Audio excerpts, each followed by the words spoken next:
মিনাসান কনিচিওয়া।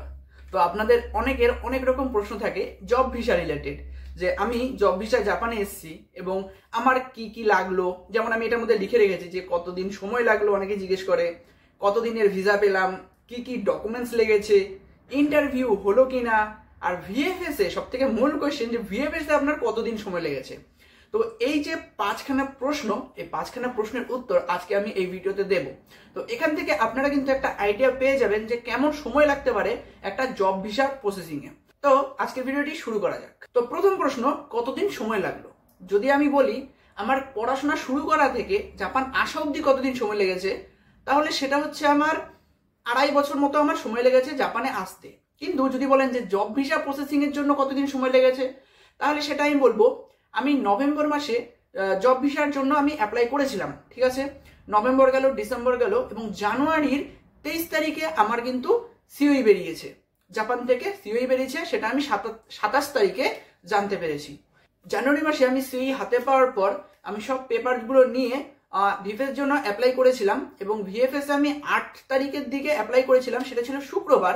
শনি রবিবার বাদ দিয়ে আই থিঙ্ক 7 তারিখে আমি অ্যাপ্লাই করেছিলাম। 10 তারিখে আমার কিন্তু এমবেসিতে পেপার জমা পড়ে গেছিল, ভিএফএস গিয়ে জমা করেছে আমার পেপারগুলো এবং 11 তারিখে আমার কিন্তু জাপানের ভিসা পেয়েছিলাম, মানে আমার পাসপোর্টে স্টিকার লেগেছিল এবং আমি সেটা জানতে পেরেছিলাম 15 তারিখে। কারণ 5 দিন কিন্তু সময় নিয়ে থাকে এমবেসি, মানে ওয়ার্কিং ডেজ যেটা হয় বলা হয়, মানে সোম থেকে শুক্র, এই 5 দিনের মধ্যে আপনার ভিসা দেবে।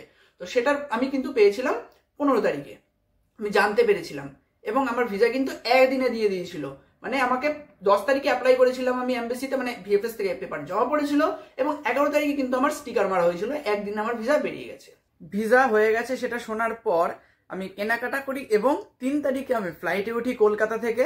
তারপর 4 তারিখে কিন্তু আমি টোকিওর নারিতা এয়ারপোর্টে চলে আসি, মানে আমি 4ই মার্চ 2025-এ কিন্তু আমি জাপানে প্রথমবার পা রাখি। দ্বিতীয় প্রশ্ন, কতদিনের ভিসা পেলাম। আমি কিন্তু ওয়ার্ক ভিসা পেয়েছি 3 বছরের, অনেকেই পায় 1 বছরের।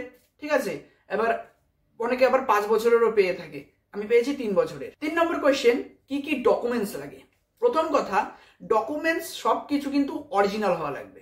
প্রথম কথা হচ্ছে অরিজিন। অনেকে আছে যারা ভাবে যে আমি বিভিন্ন প্রতিষ্ঠানে টাকা দেব এবং ফেক ডকুমেন্টস বানিয়ে নেব, যেমন কম্পিউটারের সার্টিফিকেট অথবা কোনো বিটেক কোম্পানি, মানে বিটেক যে কলেজ আছে সেই কলেজের সার্টিফিকেট, মানে ইঞ্জিনিয়ারিং কলেজের সার্টিফিকেট, বিভিন্ন আইটিআই কলেজের সার্টিফিকেট, বিভিন্ন মানে গ্র্যাজুয়েশন সার্টিফিকেট। এই সার্টিফিকেটগুলো কিন্তু অনেকেই টাকা দিয়ে বানিয়ে নেওয়ার কথা চিন্তা ভাবনা করে এবং অনেকে বানিয়ে অ্যাপ্লাইও করে থাকে।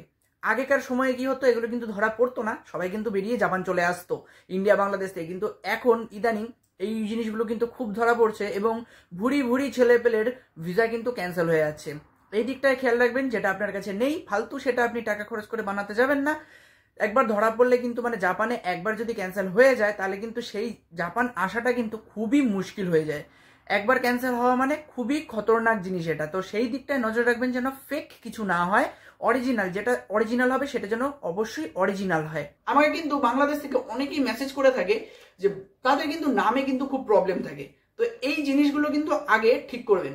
আর আমার যদি বলি কি কি ডকুমেন্টস দিতে হয়েছে, আমার বার্থ সার্টিফিকেট দিতে হয়েছিল, আমার আধার কার্ড দিতে হয়েছিল, আমাকে আমার ভোটার কার্ড দিতে হয়েছিল, মানে যেগুলো আমি লিগাল যে আমি ভারতের বাসিন্দা। আমার কলেজের সার্টিফিকেট দিতে হয়েছিল, আমার যেহেতু কলেজে সায়েন্সের ওপর গ্র্যাজুয়েশন করা ছিল, গ্র্যাজুয়েশন সার্টিফিকেট এবং তার যে মার্কশিট, এই দুটো জিনিস কিন্তু আমাকে দিতে হয়েছিল। আপনি যে কোনো দেশের বাসিন্দা সেই হিসাবে যে প্রমাণপত্রগুলো সেগুলো কিন্তু আপনাকে দিতে হবে, যেমন বার্থ সার্টিফিকেট লাগবে, আপনার যে ভোটার কার্ড আছে সেটা লাগবে, মানে আইডি কার্ড যেটাকে বলা হয় সেটা লাগবে। আপনি যে গ্র্যাজুয়েশন, জব ভিসার জন্য তো গ্র্যাজুয়েশন দরকার, তো গ্র্যাজুয়েশন সার্টিফিকেট এবং তার মার্কশিট, অরিজিনাল মার্কশিট, এই দুটো কিন্তু দিতে হবে। এবং আপনার জাপানি ভাষা ল্যাঙ্গুয়েজের যে দক্ষতা সার্টিফিকেট, যেমন N4 অথবা N3 অথবা N5 এর যে সার্টিফিকেট এবং মার্কশিট আছে সেটাও কিন্তু আপনাকে শো করতে হবে।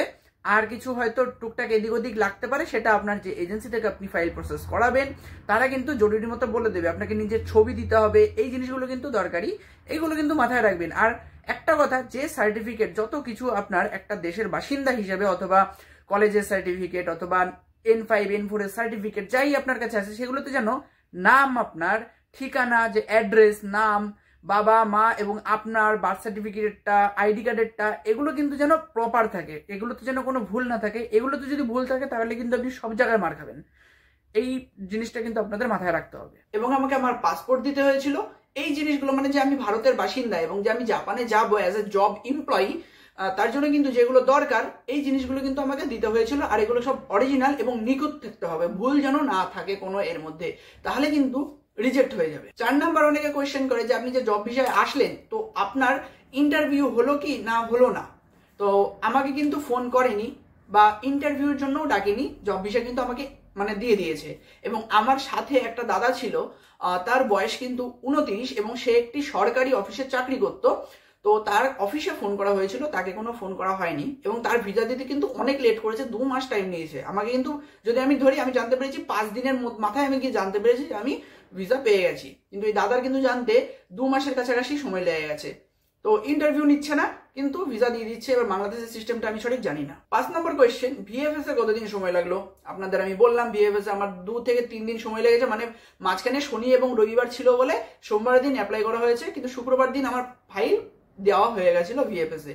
তো বলা চলে যে যেদিন আমি ভিএফএস এ অ্যাপ্লাই করেছি তার পরের দিনই কিন্তু আমার এমবেসিতে ভিসার জন্য কিন্তু আমার পেপার জমা পড়ে গেছিল। এই যে কয়েকটা প্রশ্ন ছিল, এগুলো আপনাদের আশা করি হেল্প করবে কিছুটা। এবং আপনাদের যদি আরো কিছু জানার থাকে অবশ্যই কিন্তু কমেন্ট করে জানাবেন। এবং ভিডিওটি যদি আপনার মনে হয় যে আপনার কোনো কাজে লেগেছে অবশ্যই তাহলে কিন্তু একটি লাইক করতে পারেন, একটি সাবস্ক্রাইব করতে পারেন এবং শেয়ার করতে পারেন আপনার বন্ধুদের সাথে। তো আজকের ভিডিওটি এখানে শেষ করা যাক। Bye bye, সায়োনারা।